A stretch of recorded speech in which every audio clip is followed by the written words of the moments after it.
Well, Brad Evans, the committee did its mock selection, which I think is a good thing, just to show maybe they should do that every week, just like they do college football playoff, be ratings bonanza. But right now they have Illinois as a 3 seed, and there's still a lot left to play. 3 quad one games in the regular season, could have as many as 3 in the Big Ten tournament, at least 1. What are the range of outcomes we're looking at for Illinois right now?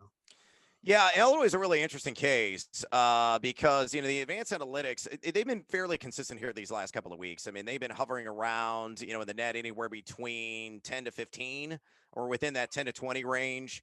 And really what the net is it's almost a mirror image measurement of what KenPom is or Bart Torvik is. They're all very similar in lining up. And, these are all key pieces to the puzzle for the selection committee when they're viewing it. And you got to remember, too, the net, folks, is a sorting tool.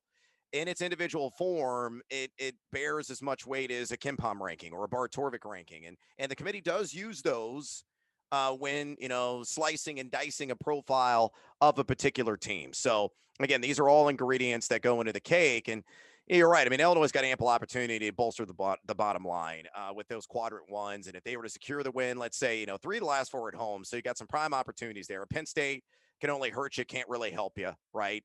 Ohio State, a quadrant 1 opportunity at Michigan. And, oh man, come on, Kevin Warren, you couldn't, extend that suspension of Diabate for another game. Come on, bro. You couldn't do us that solid 1 game, not 2. Anyway, we're going to get him back, or Michigan will get him back, and we're going to have to go toe to toe against a fairly full force.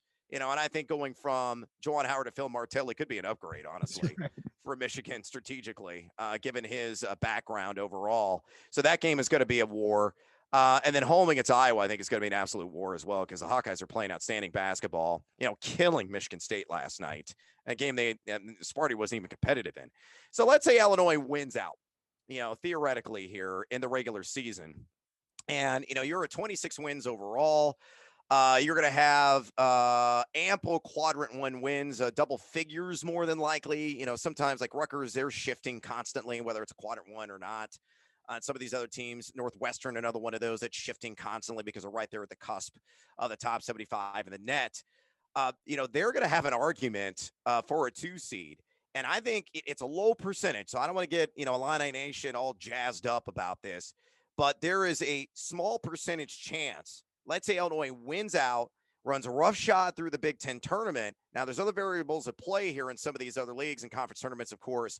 But it's not out of the realm possibility that Illinois lands in the 1 line again. So that's best case scenario, right? I think ultimately they're going to be anywhere between a 2 and a 4. And I think the worst case scenario is probably a 5.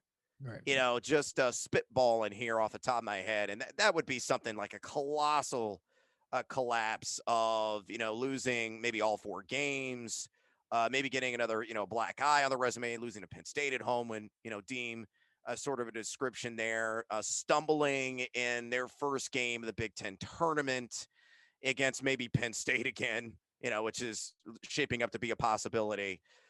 That's a worst case scenario here is you get that 5-12 draw that nobody wants. Yeah. But ultimately, I think they're going to be on the 2-3 line when the dust settles come Selection Sunday.